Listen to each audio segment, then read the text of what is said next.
Okay, volumes of pyramids. So volume of the pyramid. What is the formula for volume of a pyramid?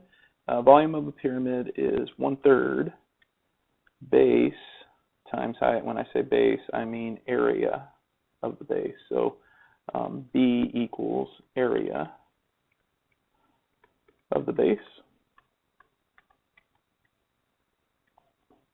and H is the height of the pyramid. Okay, and the height is always your right angle height, so it goes from the apex down to the base at a right angle, or from the tip of the pyramid. Okay, so applying that formula, oh, and one other thing, really what this is saying is if I had a prism that had the exact same dimensions as the pyramid in terms of the base, so if B here and B here, the area of the bases are the same. Okay. And actually, let's label that a bit differently. Okay.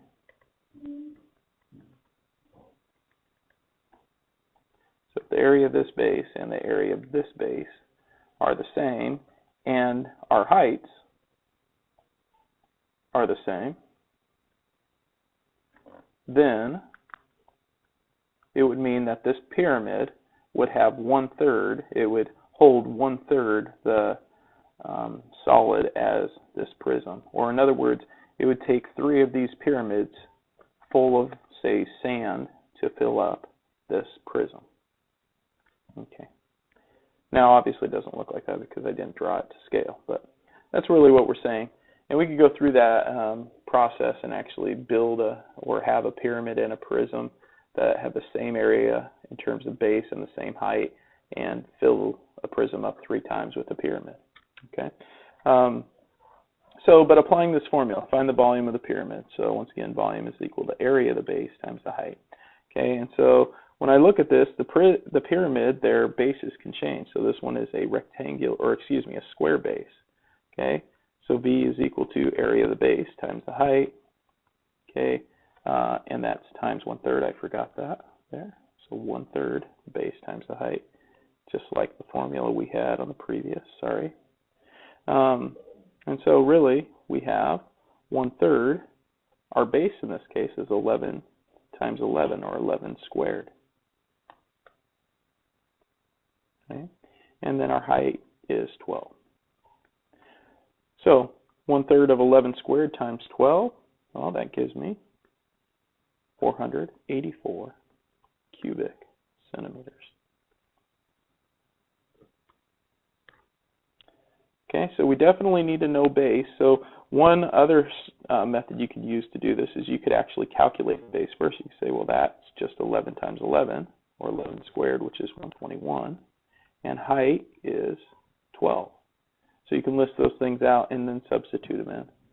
So for instance, if I did that on this next problem, I'd say, okay, the area of the base, well, this base happens to be a triangle, and it's a right triangle, so it's little b, or base, times little h times height divided by 2, and this is base, which is 6, times height, which is 8, the base and the height intersect at a right angle, divided by 2, or 48 divided by 2, which is 24. So the area of the base is 24. The height of the prism, big H, is 12. Okay, so the volume is equal to 1/3 the base, area of the base, times the height. We can substitute those things in now. The base, 24. The height, 12. Okay, and 1/3 times 24 times 12 is 96 cubic feet. All right, let's go ahead and try a different one here. So in this case, we have a regular hexagon. And remember, to find the area of a base, to find the area of a base of a regular figure, use 1/2 AP, apothem times perimeter. Remember, your apothem is that height that goes from the center of your your regular polygon out to the edge at a right angle. Okay, and so we look at that as 1/2 A. Well, A is 5, and perimeter. Your perimeter is 6 times 6 times 6. Right? And so the area of our base is 6 times 6 times 5 times 1/2, which happens to be 90. So B is 90. H, we know, is 9. So volume is 1/3 BH. So that's 1/3 of 90 times 9. That's supposed to be an H right there, which is 270 cubic meters. Okay, so our base can change up the type of base we have.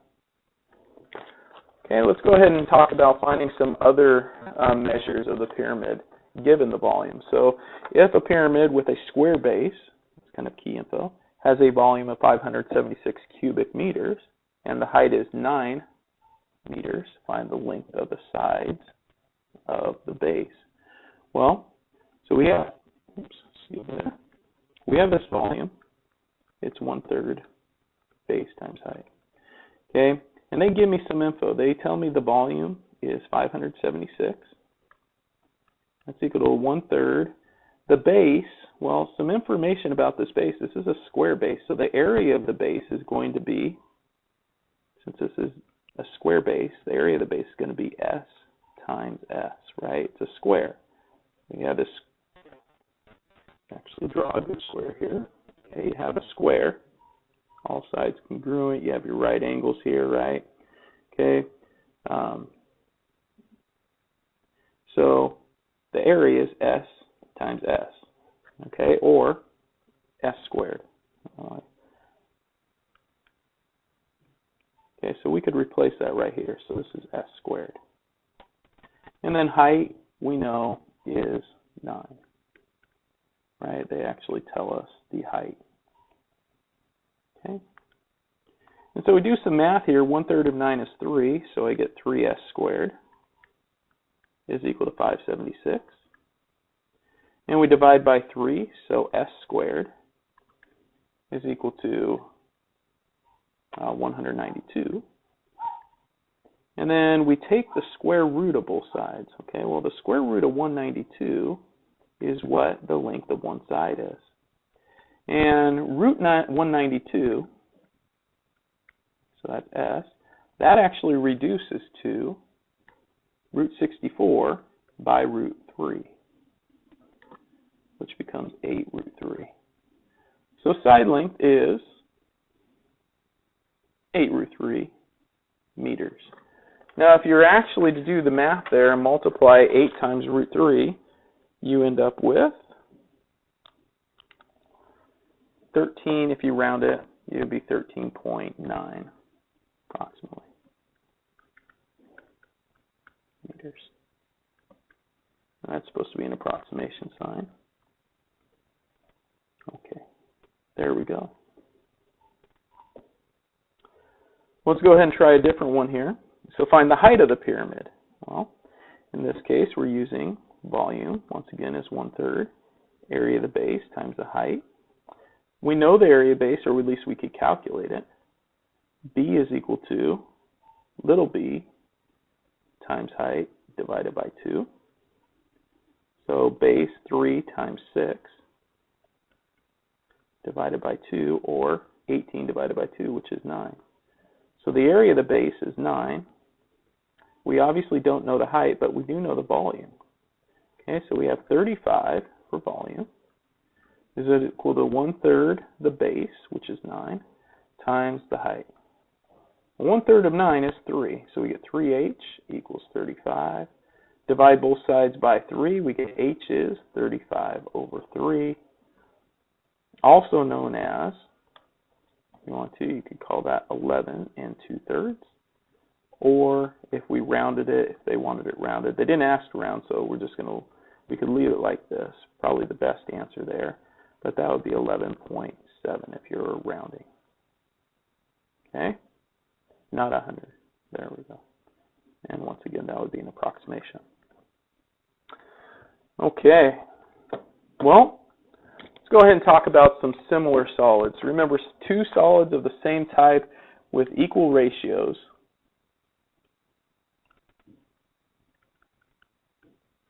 of corresponding linear measures. Those are similar solids. And the scale factor is the ratio between corresponding linear measures. Now, linear, remember, is like length, width, height, radius. Okay. A volume ratio, then, is when we take the similarity ratio, or the scale factor, K, and we cube it. Make it K cubed. Okay? So if we know the volume ratio, or excuse me, the similarity ratio of two figures, like these pyramids are similar, find the volume of the smaller.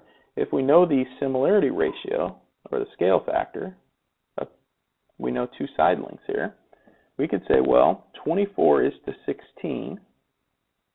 Okay? That's comparing the large to the small. That would be our K. Now, we could actually simplify this and call this 3 halves, right? Because you reduce it. Well, this is your linear. This is like for side or perimeter. Okay? If I want to deal with volume, I need K cubed, which means I need to take this and I need to say 3 to the third power over 2 to the third power to give me a volume ratio, which would be 27 over 8. So my volume ratio used to compare volumes is 27/8. And now I can compare my volumes. So the bigger over the smaller, that means volume of big over volume of small. So 84 over V. So by using this ratio, I can set up a proportion. 27 is to 8 as 84 is to V. And we cross multiply. 84, 8 times 84 is 672. We divide both sides by 27, and we get 1V is equal to 23.999. Okay, so 23 7/9. Okay. All right. Let me just double check that number there. Make sure I've got it accurate there. 672 divided by 27. That didn't seem right. Yeah.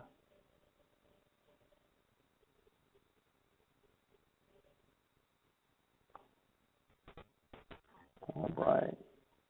That's not the correct answer. 672 divided by 27 is 24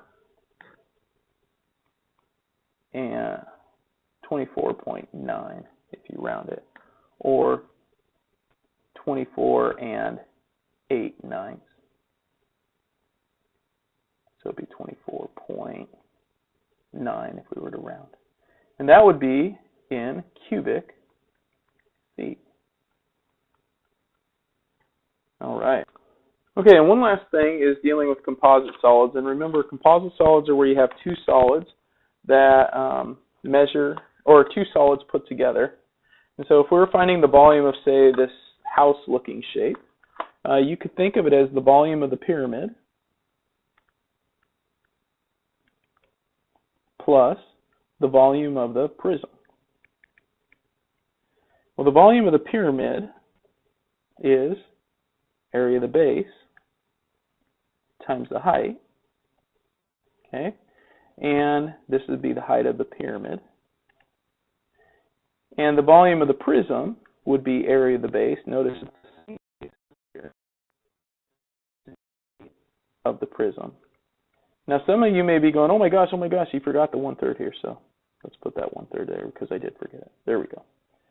All right. So I've kind of specified height of pyramid, height of prism here. Okay, so this would be 1/3, the area of the base. Well, the base, we do B here. B is equal to 5 times 8. So length times width, which gives me 40. So we have 1/3 times 40 times the height of the pyramid. Well, the height of the pyramid is 2. Plus, well, this base is the same, so that's 40. Times the height of the prism, which is 6, and we're going to assume this is a right angle height down here. Okay, 6.